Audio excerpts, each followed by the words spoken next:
Hey there, welcome in for the first time in a while. What's Right with Nick Wright, episode 247. Few programming notes, little intermittent. Last week we were out because of the World Series of Poker. 4th of July this week, so I think we give everybody off. I haven't discussed that. I don't think we have a show 4th of July. And the next week, family vacation. So we're going to hit you hard with a bunch of NBA free agency. And then post-family vacation, we'll be back kind of turning the page to all things NFL. But I had a great week in Vegas, and we will discuss that on the show. There was also a lot of the internet thinks that Tom Haberstrow's article unmasking Michael Jordan's fraudulent Defensive Player of the Year award, it was a Tom Haberstroh and Nick Wright article. And while I appreciate the credit, and I think Tom did a great job, he deserves all the credit. I just did a little bit of media consultation about how to kind of position that in the marketplace as best as it could be. But turns out my media consulting on that was useless because the network other than mine acted like that article didn't exist. Shows that will spend 30, 40 minutes on a single LeBron James tweet decided not to dedicate a single word to, what, was one of the pillars of Michael Jordan's GOAT case built on a lie. Struck me as odd, it struck me as interesting, but again, as much as I love getting credit for other people's work, that was Tom Haberstrow's blood, sweat, and tears. And I'm going to go ahead, I was thinking about this, but I'm going to go ahead and do this real quick. I was thinking about this when I was in Vegas, and I didn't know if I was going to do it or not, and we'll bring Damonza in a moment, but I just want to get this out there now, and feel free, bad actors on the internet, to clip this and distribute it however you want. This is a verbal contract, because folks then took Tom's article, and they were like, what about this game from LeBron? Okay, here is not even a wager, a free roll for any one person out there. If anyone out there can find a mutually agreed upon, respected statistician to look at the LeBron James statistical record and find anything as statistically outlandish as what Tom found about Jordan's 1988 season, and are able to draw the similar line to this specific award LeBron won was based in this level of statistical anomaly or malfeasance. If there is again, you guys can pick them as long, whoever wants to do it, as long as their credentials pass muster to me, let them do their study. If you can find that person to do that study and come back and be like, hey, this award has as much of an asterisk on it as Jordan's 1988 Defensive Player of the Year award, I'll give you $10,000. So that is a challenge to the internet. An open challenge to the internet. Anyone can apply. I just laid out the parameters. Hand over heart, $10,000 guarantee. Replay exactly what the parameters were. They're very, very clear. But until you, and by the way, there's no risk. It's not a bet. If you can't, you owe me $0. So that is now out there in the ether for as long as people want it. And it's available for as long as people want it. My guess is no one's going to take it because it's not going to be doable, because LeBron's entire career has been in the high definition, mostly streaming League Pass era, and it's not being relied upon legend the way kind of some of that 80s Jordan stuff is, but it's out there. 10 grand's a real amount of money, so go try to do it. The real question is right now, while I'm talking, is Damonza thinking, am I eligible? could I find the statistician? That would be a hell of a plot twist. Yeah. I knew you were thinking it. Damonza's like, hold on a second. I might know some people that would love to do this. How are you doing, pal? I'm doing pretty good. How we doing? Doing good. Glad to be back. Today's an interesting day on the TV show because we have the Netherlands-Romania game on FS1 at noon Eastern. And the moment that game ends, we're live on the air, which means two things. One is we should have 1 million+ people watching at the beginning of the show. Yeah. The other is the show might start an hour early. The show could start at 2 p.m. If that thing goes right in regulation, doesn't go extra time, then we're starting at 2 and rolling till 4:30. So we got a lot to do, a lot to catch up on. NBA free agency, and Damonza, it seems like, we missed quite a bit in this week I was gone. So why don't you tell us what we're doing here before we get to the so a lot of events show. have unfolded while we've taken our break for your World Series of Poker and just other stuff. So the producers put a list of stuff that happened over that time, and you could just pick a couple of what you want to hit on. So Brandon Ayuk, it's a whole list if you're watching on YouTube. Brandon Ayuk seems to not want to be with the Niners anymore because they don't want to pay him, but it looks like he's going to stay with the Niners, so that's nothing. Summer TV heating up. Again, there's podcasts for that. U.S. men's national team eliminated from Copa America. Put a pin in that. We'll get to it. This kid, that NBA draft pick Jared McCain, people seem to not like his TikToks or Gen Z-ish of him. Fact of the matter is, I've got teenage kids, or a teenage kid, and I already had a teenage kid. Damonza's not full-on Gen Z. My daughter is full-on Gen Z, and I'm around her people, so I'm nonplussed by this. The WNBA's record-setting weekend, we will discuss that. The USA track legends and gymnastics legends heading to Paris. We'll get into that when the Olympics actually start in July. I don't really care, again, about the Travis Kelce Taylor Swift relationship, other than I think it's going to extend his career because I think she loves going to the games, and the Jaguars are building the Prince a castle befitting his royal name, a new stadium. So two things in that I want to get to. One is the WNBA, the other is the U.S. men's national team. So the WNBA, this is what I'm going to say. These two rookies, Caitlin and Angel, had so much hype, and they're exceeding it. Caitlin this weekend was 1 rebound away from the first rookie triple-double in the history of the WNBA, and did it in the midst of beating Diana Taurasi and the Phoenix Mercury. It was a great game. I watched the whole fourth quarter of it. Caitlin continues to answer the bell. The turnovers are a lot. But go ahead. I didn't know you were going to say anything about the turnovers, but I saw a video or like a montage of saying, look at the turnovers that Caitlin Clark is getting in. Like on half of them, they were passes that her teammates could catch, and it seems like they're just selling her down the river. So I think half is an overstatement. I do think there's, usually I saw that montage as well, but the volume is so high. Some of that is it's a rookie who's being asked to do, everything. And right now she leads the WNBA in assists and leads the WNBA in three-pointers. The turnovers will need to get up. Yes, her teammates could help her out a little bit more, but it's also, she was a high turnover player at Iowa.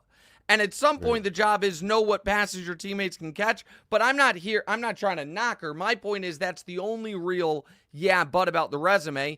And then the flip side, Angel Reese, damn Dennis Rodman out there, just a double-double every game. Not Dennis wasn't double-double, but as far as the rebounding. And she just set the record for 10 straight double-doubles in WNBA rookie record.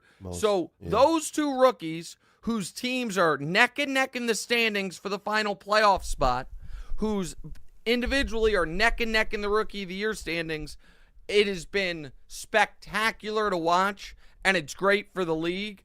And then we get to the U.S. men's national team, which I am not going to act as if I am a full-blown U.S. men's national team expert.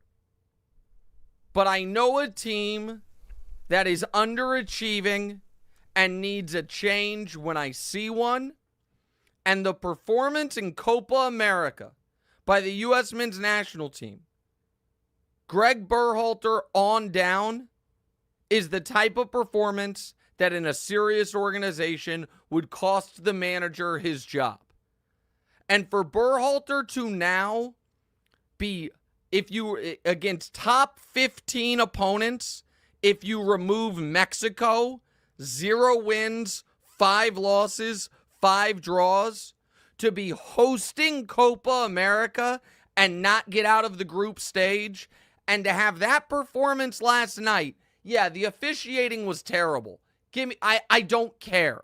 You were put in this position because you couldn't handle your business against Panama, so you have to beat Uruguay.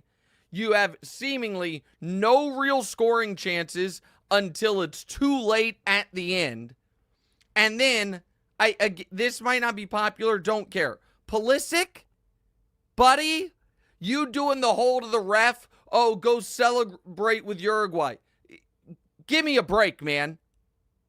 You guys, the level of underachieving by this alleged golden generation of the U.S. men's national team is unfathomable.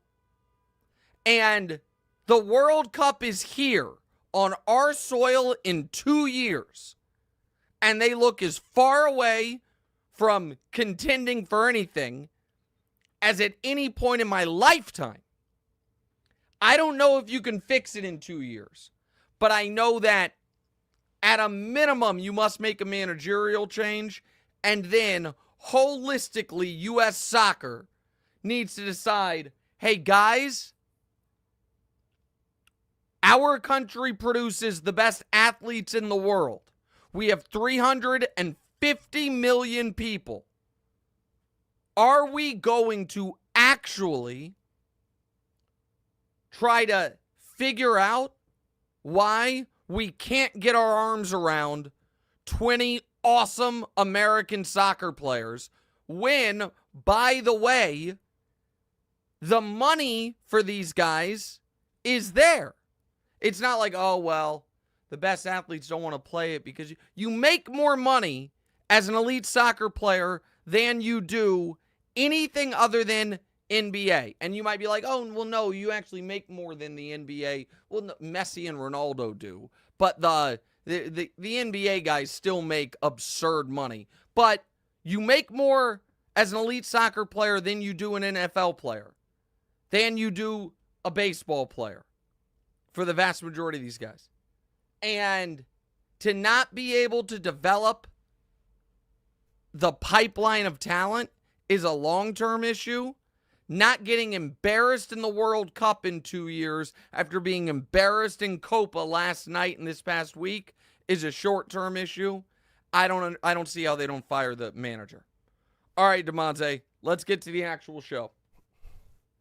Yeah, so teams are trying to get it together over there in the East to combat the Celtics.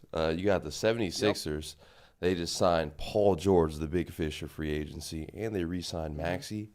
The Knicks reunited that 2016 NCAA championship Villanova team, and they held on to OG. Milwaukee should be finally getting healthy, but Boston already has everybody locked up. So who do you think did the best job of closing that gap on the Celtics in the East? What's your answer? I mean, so Milwaukee didn't do anything, so they're not really eligible for it. Miami hasn't done anything. And I know you feel Boston is still probably head and shoulders above. But who do you think right now, the Knicks or the Sixers, have the best claim for biggest contender for Boston? Between those two, I'd give it to the Knicks. I don't really have too much faith in the 76ers. The Paul George thing doesn't really move me that much. I don't know if Joel Embiid's going to be healthy come next postseason. I just sure. So here's the Knicks, here's the reason my answer would be the Sixers. I get what the Knicks are doing, and I love what they've done. Adding Bridges, going all in on chemistry, trying to have a legitimate five-man starting lineup where everyone is a threat, a la what the Celtics did, being excellent defensively, having OG and Mikal Bridges as your wing defenders is going to put teams in hell, okay? So I really like what the Knicks have done. However, it feels a bit to me like, all right, I get it. You are duplicating what the Celtics did, but you're doing it with just slightly worse players. That, to me, is not a great path. Now, Jalen Brunson might be the best player on either team. Might be. I'm not saying he's definitively better than Brown and Tatum, but he might be. But if you just go through the rest of it, the Celtics, when Kristaps comes back from the surgery, he's at center, and the Knicks now have Mitchell Robinson. Your wings are Mikal and OG. Their wings are Tatum and Brown. Your backcourt, again, give it to Brunson, but against Drew, if that's what you want to do. But then Derek White against Josh Hart or Dante goes to the Celtics. That, to me, is not the cleanest path, but I love what the Knicks have done.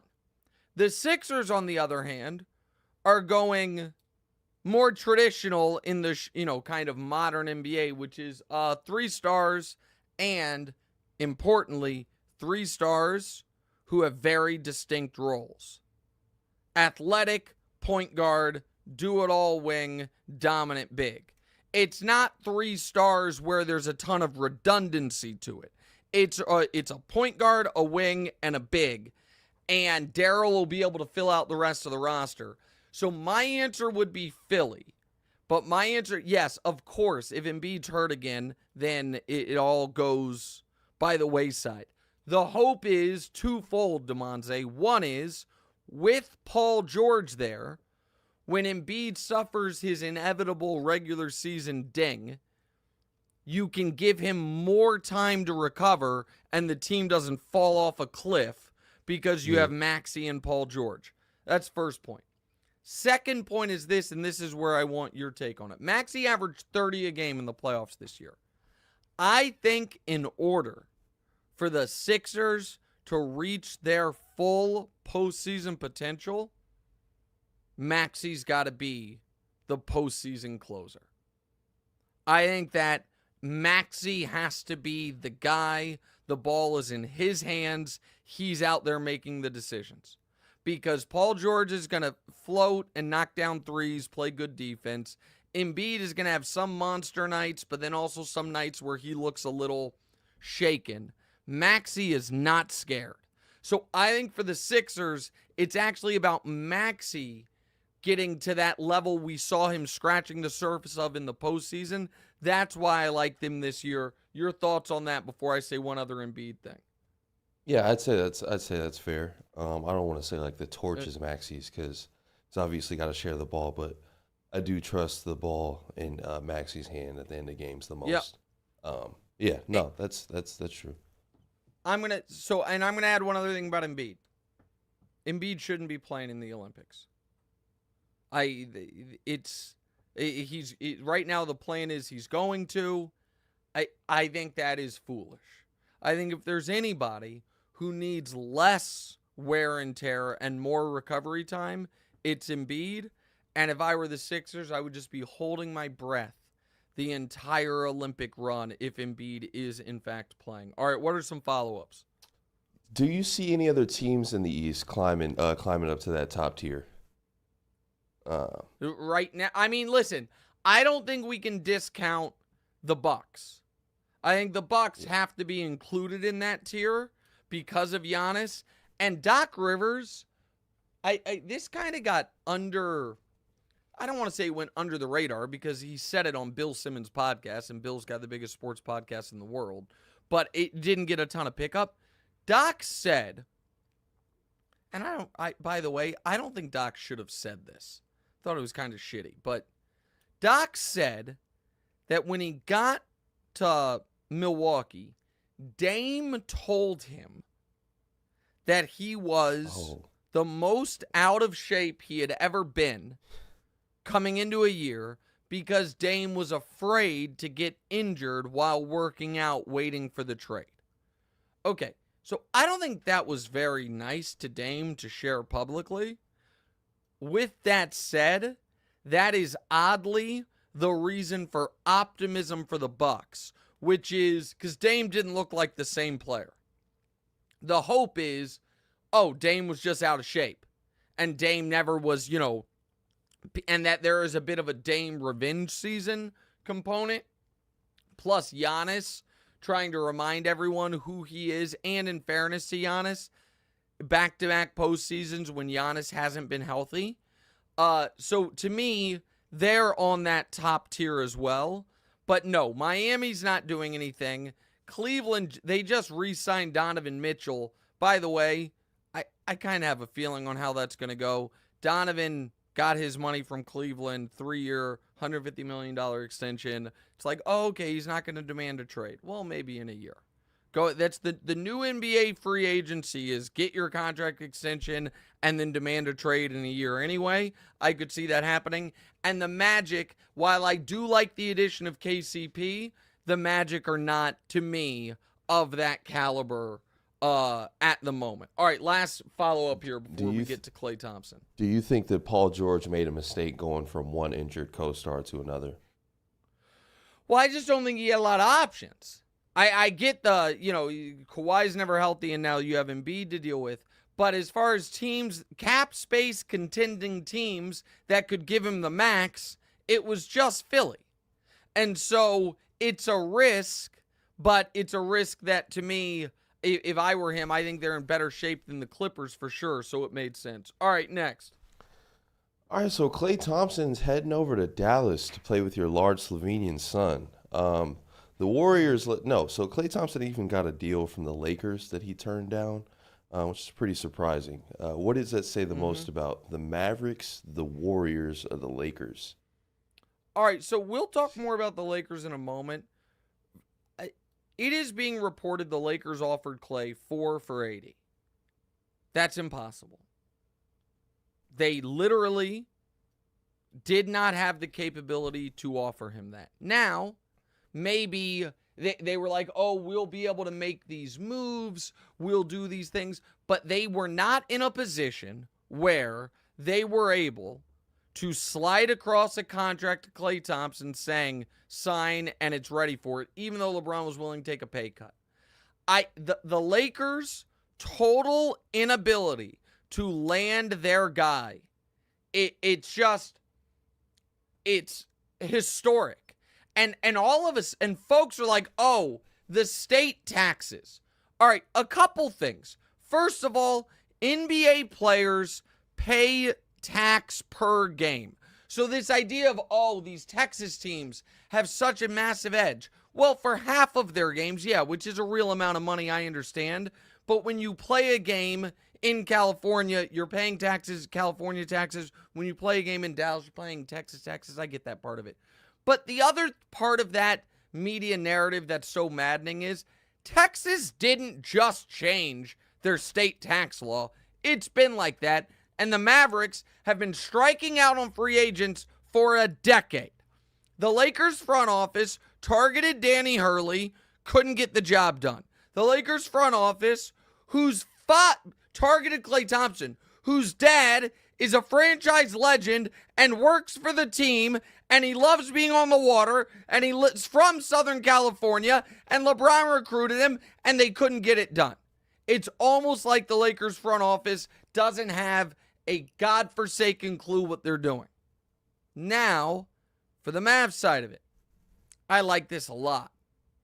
Listen, you're going to take a slight step back defensively. What, Damonza? Go. Yeah, no, definitely. Like you hit it on the nose. It's a slight step back defensively. Definitely isn't going to help with the perimeter defense, but they could have used a shooter in that series for sure. Right, 100%. And they have now added Najee Marshall, Quentin Grimes. You saw that? They got your old teammate Quentin Grimes. That's crazy. Yeah, that's isn't that nice awesome? pick up for them. Yeah. And Klay. So Quentin will defend. Quentin will defend and hit threes.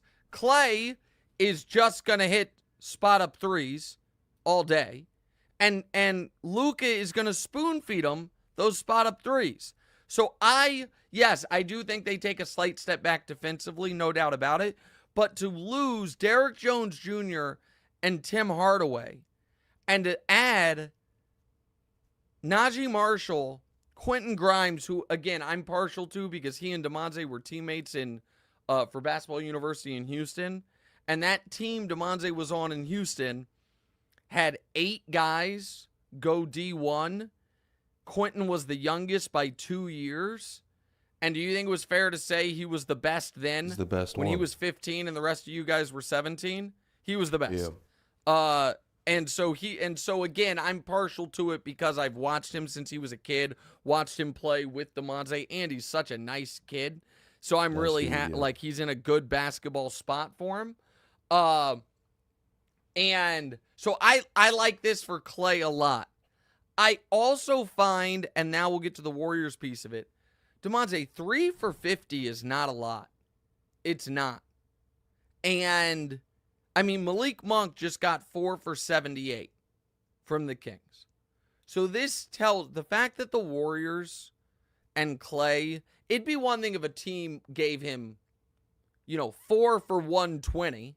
Then it's like, all right, this doesn't make sense for us. Right. But the fact that the Warriors couldn't find a way to bridge the gap tells me they were ready to move on, and maybe Klay was ready to move on in this regard. Tell me if you buy this. I think that for Klay to fully accept he's in a different place in his career, he might literally need to be in a different place in his career. Does that make sense? Like that, as long as he's with Steph and Dre and wearing that uniform, it's going to be more painful for him that he's not what he once was. I guarantee you, if he's on a different team, he's probably not throwing up the fours on the sideline. I think he's not. Was like a weird psychological thing with him. I think you're exactly right. I think that is exactly right. So I'm happy for Klay. Now, what does this mean for the Warriors? I am going to keep... So what it means for them this year in the short term, with or without Klay, they're not contenders. They will be lucky to make the playoffs, okay? That's just where they're at. What does it mean for Steph?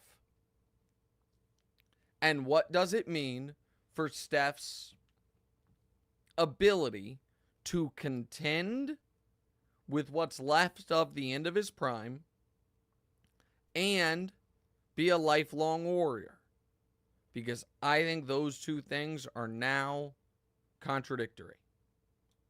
And I think that it had the Warriors a year ago when they re-signed Draymond, also re-signed Klay, that to me would have guaranteed that Steph chose loyalty over contention. Because it's like, all right, we came in together, we're all going to retire together. But the Warriors organization broke the band up. So don't then be upset if the lead singer says, I want to go elsewhere. The label broke up the band. You can't then ask the front man to stay loyal to the label. Well, what about my partner? Well, what about my Splash brother? So it's not a story right now, but a bubbling NBA story, in my opinion, is when the Warriors this year missed the play-in entirely and Steph has another very good year. This offseason, does Steph say, do I want to spend the end of my career playing basketball with a part-time player, full-time podcaster, a bunch of kids, and not playing in games that matter? I don't know. I think that is a real question and something to monitor. All right, let's get to the Lakers side of it, Damonza. Stuck with Draymond. All right, yeah. So the Lakers may not have landed Klay, but they did land J.J. Redick, and they drafted Bronny. I didn't think they were going to do that, but they ended up doing it. LeBron even opted out of open up some money for LA. I think it was about $20 million to make a move, and it doesn't seem like they've made that move yet. So, oh, we have a phone. Oh, that's Zach Moore's phone. It's Jeannie Buss calling, and she wants you to give an honest ringing. state of the Lakers report. Oh, okay. Why is it still ringing, guys? That's not Damonza's fault. The tech side had it still ringing after Damonza answered it. The honest state. Thank you, Damonza. Jeannie can listen on the YouTube stream. The Lakers are just a good brand. That's it. They're not well run. They have so many built-in advantages, and they consistently squander them. Whether it's because of ownership frugality or front office incompetence, I don't really care. The fact of the matter is that the only thing standing between the Los Angeles Lakers and 15 years in the wilderness is the fact that LeBron James decided, you know what, I want to play for that franchise, and I have the juice to get Anthony Davis to come along. What significant, wow, what a move have they made since Pelinka's been there that was not done by either LeBron picking them or LeBron and Rich helping them get Anthony Davis? There is none. Now, I did like the kid they drafted, Dalton Connect. I do like that pick, and I will give credit for that pick. But you openly target Danny Hurley, you can't land him. You openly target Klay Thompson, you can't land him. LeBron says, I'll take a pay cut if you can land any of these guys. They're going to whiff on all of those guys, and LeBron's going to end up taking the max, would be my guess. Maybe they get DeMar DeRozan, but I doubt it.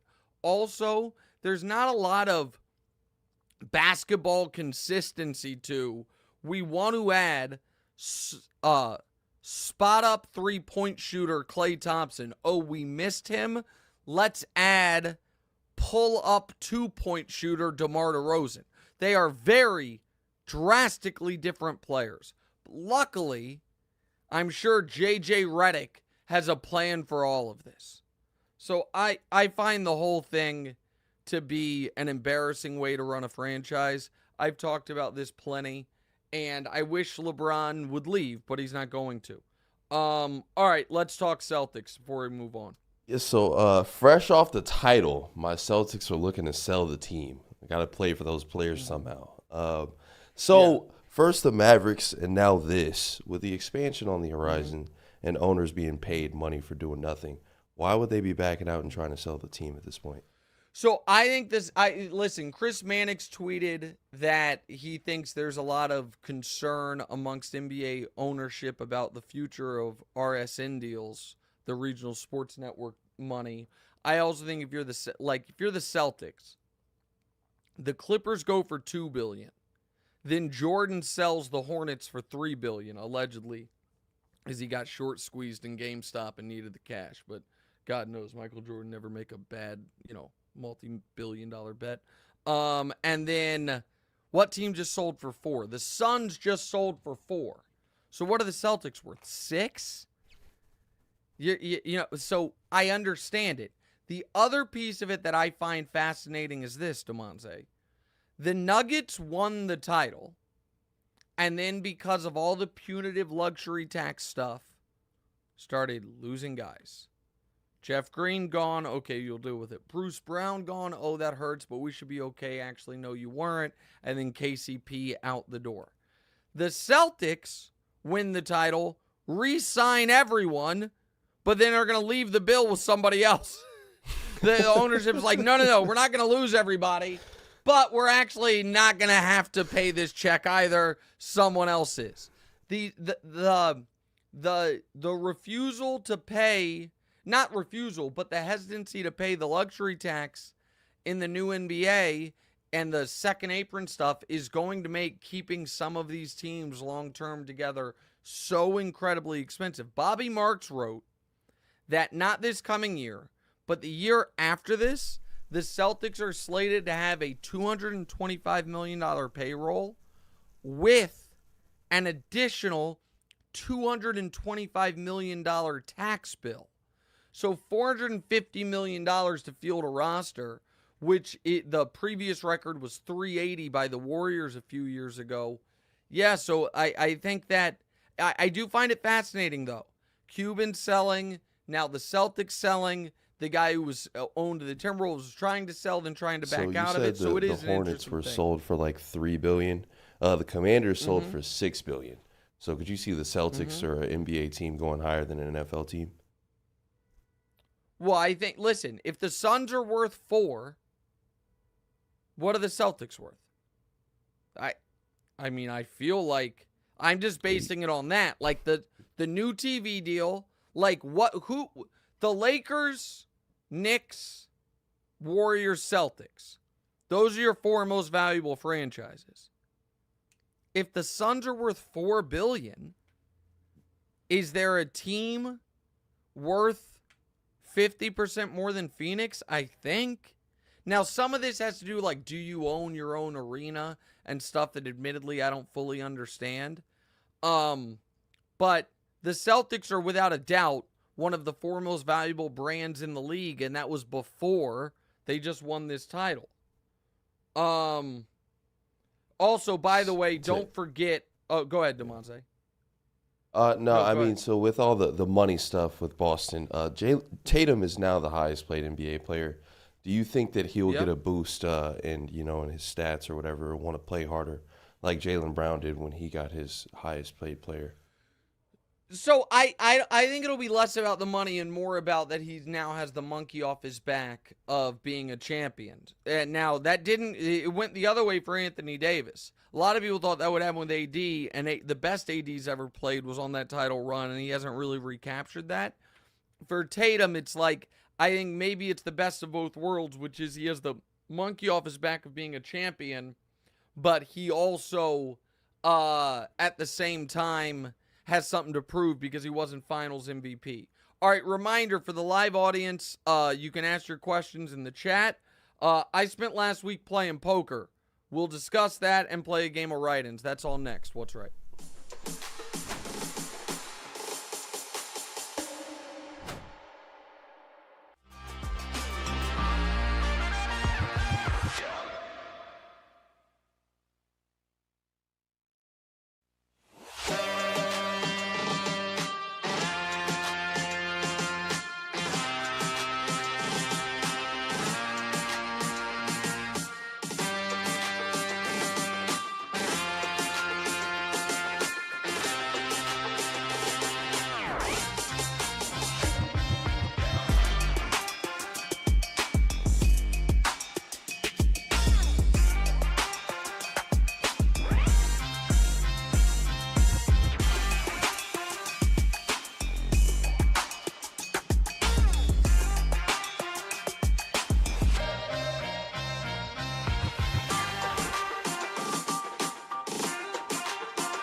All right, welcome back in. What's Right with Nick Wright? All right, Damonza. So I was off last week. We had some shows off of TV because of the Euros, and I went out to Vegas. So go ahead and set us up, and we'll get into all of it. Yeah, so you were in Vegas last week for the World Series of Poker, and you stopped by the Yeah. Poker Go booth apparently, and you made some new fans. While we spent a Yeah. lot of time talking about football and basketball, we know you're a nut about both of those. Your nerdiness for poker might take the cake. So you want to tell us about your week in Vegas? Sure. And do we have a soundbite we want to play? Tell me in my ear, Daniel. We got a soundbite we can play. All right, so let's play this. This is me calling the final table of the $250,000 buy-in World Series of Poker event. We'll play this and then I'll explain my week. Go ahead. I'm so numb to meeting athletes, but I was walking through the lobby and I saw Brian Rast, and I was like, "Oh my God, there's Brian Rast!" I was like, "Oh my God, this is amazing!" I walked over to Rin Lin, and I was like, "Why are you playing Hold'em when everyone knows you're the world's greatest Rast player?" I am such a poker nerd, and so yeah, this is thrilling to me.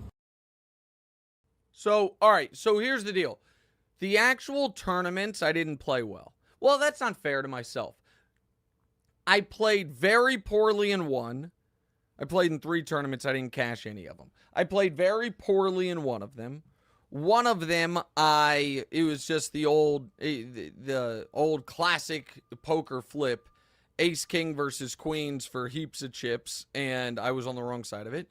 And the other one, the Omaha 8 Stud 8 tournament, mixed game, I actually think I played really well. I was really happy with how I played and made day 2 and thought I played really well, but kind of got unlucky a couple times, cold decked a bit and didn't cash. But that is not really the story here to me. The story is twofold. One is about what's happening at the World Series of Poker right now, and the other is the broadcasting stuff. So let's start with what's happening in the World Series of Poker. So that tweet we showed you was Daniel Negreanu shouting me out for the commentary in the booth. Negreanu, shortly after sending this tweet, won, in my opinion, and I think many people's opinion, the most prestigious bracelet at the World Series, the $50,000 buy-in Poker Players Championship.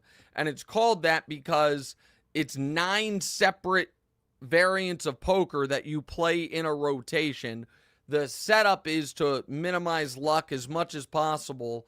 It is the crowning jewel of the World Series, and for Daniel, who's been either the biggest, second, or third biggest face in poker, him, Ivy, and Helmuth obviously are the 3 kind of royalties of poker, along with my dear departed friend Doyle Brunson. That would be the poker Mount Rushmore from a fame and notoriety standpoint. Daniel hadn't won a bracelet in a decade. And again, if you're not a poker person, give me another 5 minutes here. If you're listening to it on the pod, you can skip forward like 5 minutes because I'm not going to explain. This is for poker people. I understand people like, win a bracelet, different variants. I'm talking to the poker audience right now.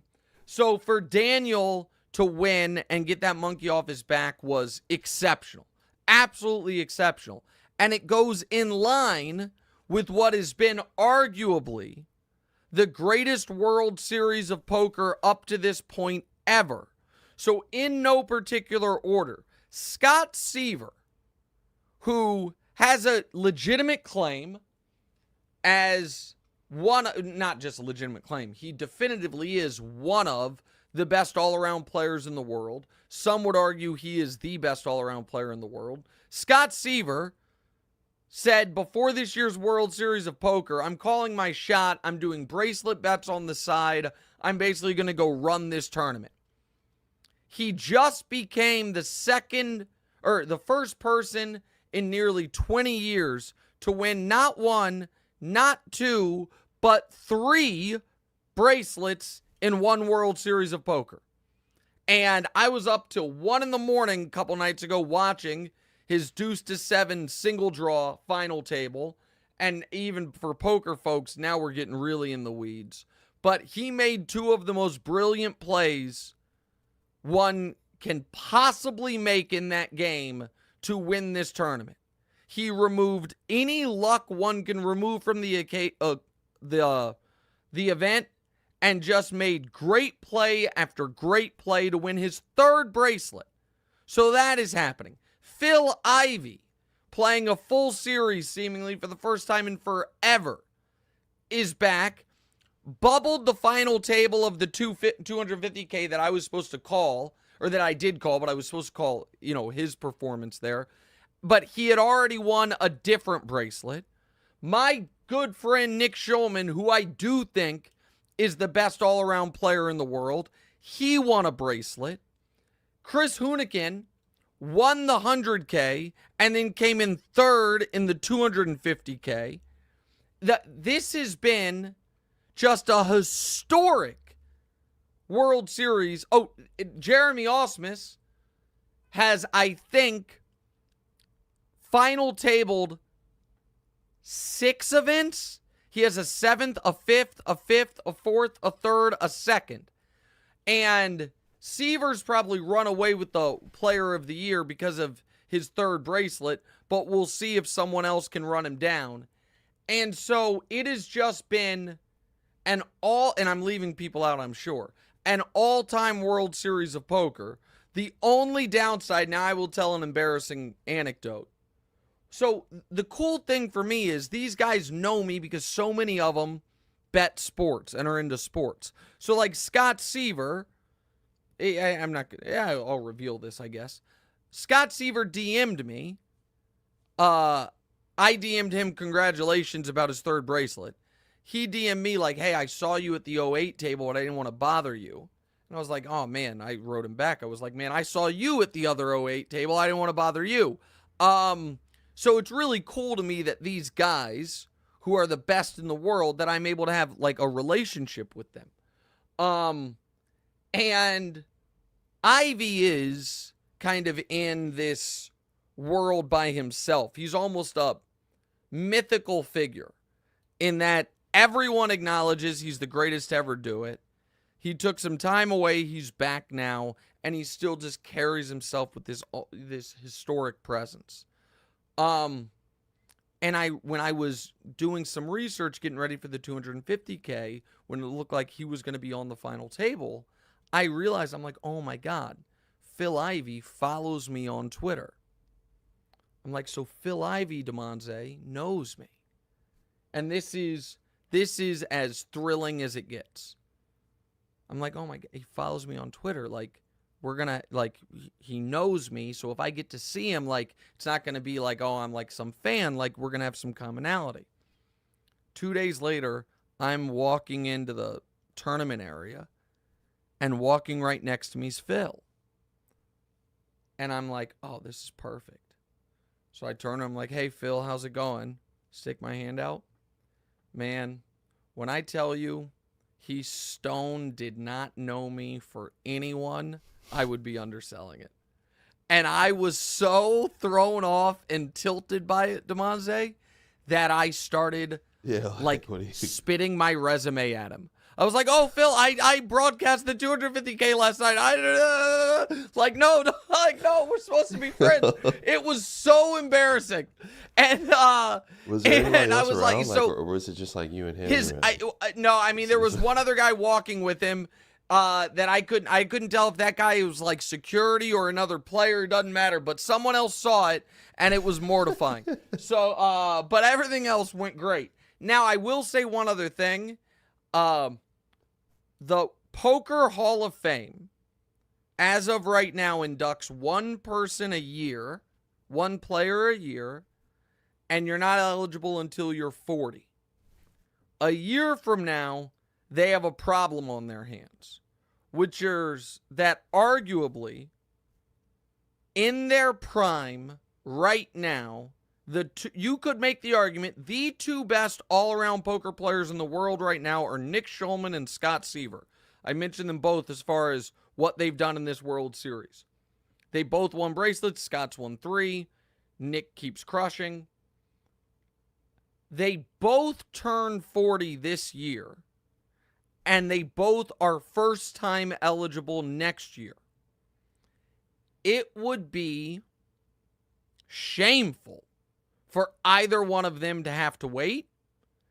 And if the Poker Hall of Fame has a year to prepare for what they need to do, but both of them must be first ballot guys. Both of those players, it would be disrespectful to either one of them for them not to get in on the first ballot. They are two of the all-time greatest who right now appear to both be at the peaks of their powers.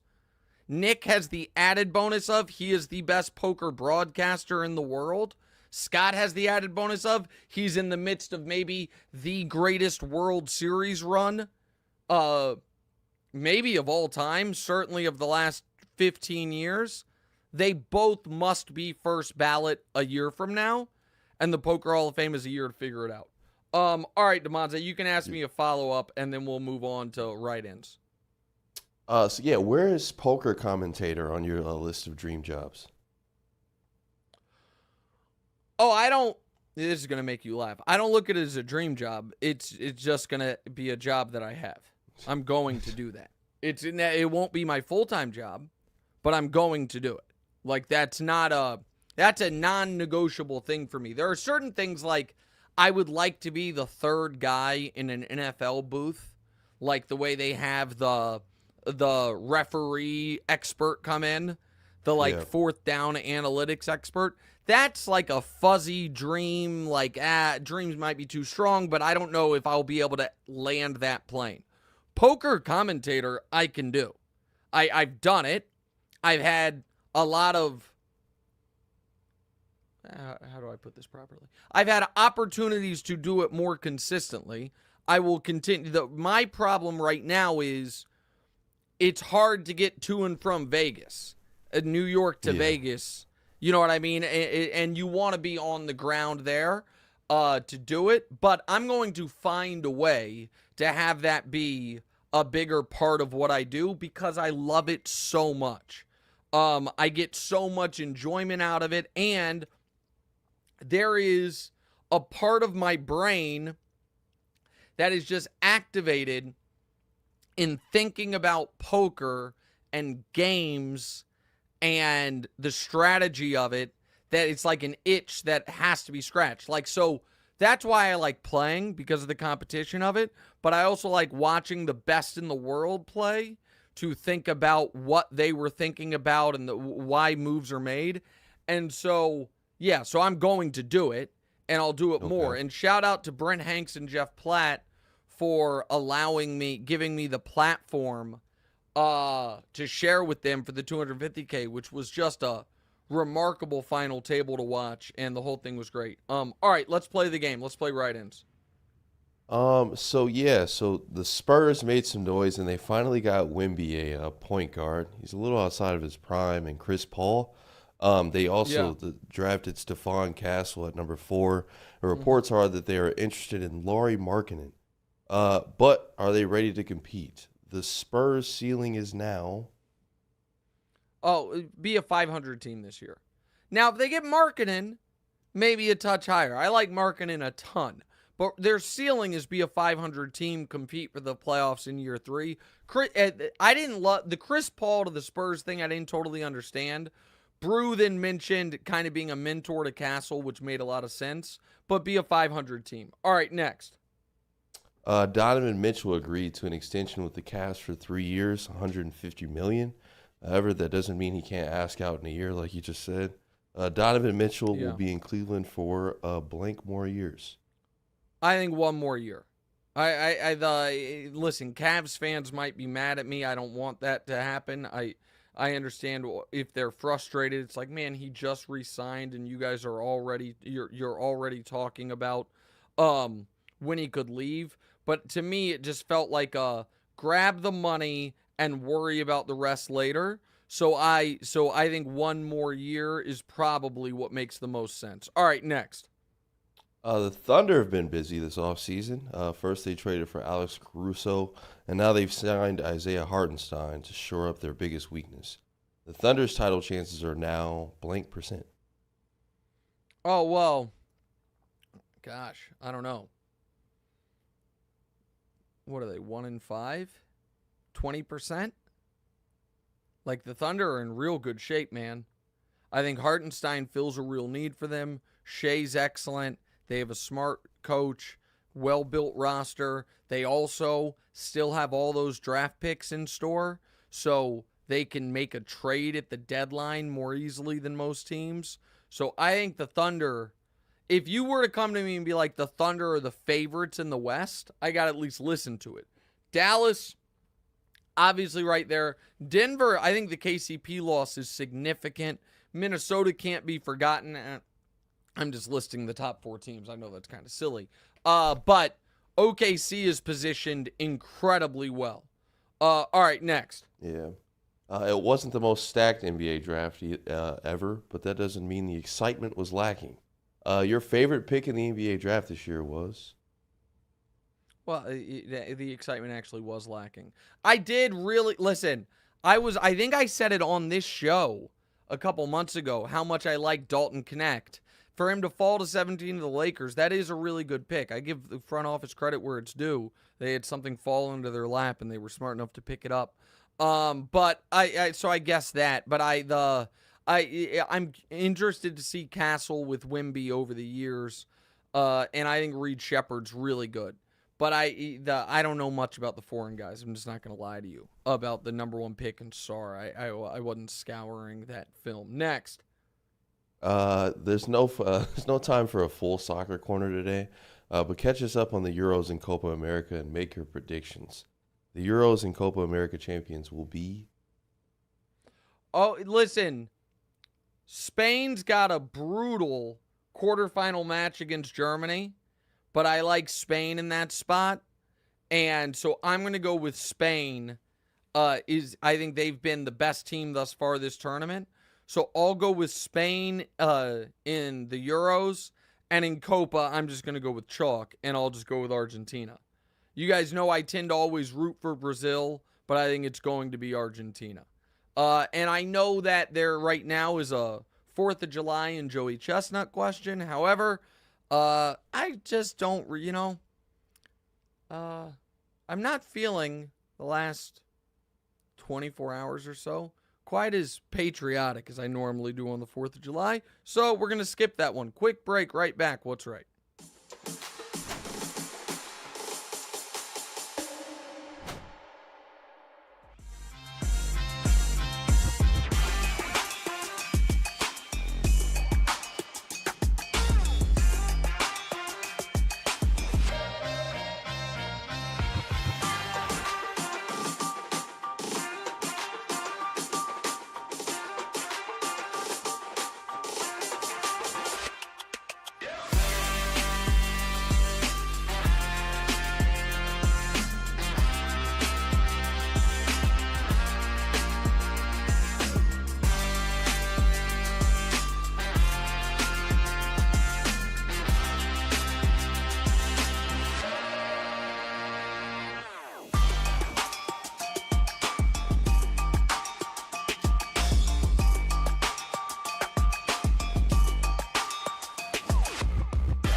Welcome back in. What's right with Nick Wright, Damonza? Let's get some listener questions before we move on. Austin Tapp asked, "What were the better experience? What was the better experience? Beating Phil Hellmuth in poker on TV or Chiefs Super Bowl party?" Oh, listen, winning that sit and go tournament where it ended up being me and Hellmuth heads up and then winning is like that. I actually did that. The Chiefs Super Bowl, while I'm an unofficial member of the team, I don't actually get to really claim much credit for that. So it's the Hellmuth thing, definitely. Next. Jacob Bim said, "Nick, if you had to bet the Warriors or Spurs to make the playoffs, who do you take?" Oh, I would take the Warriors. I mean, the Warriors won 46 games last year. The Spurs won 22. I understand Wemby will be better. I get that. I don't think either will make it, but the better bet is definitely the Warriors. Next.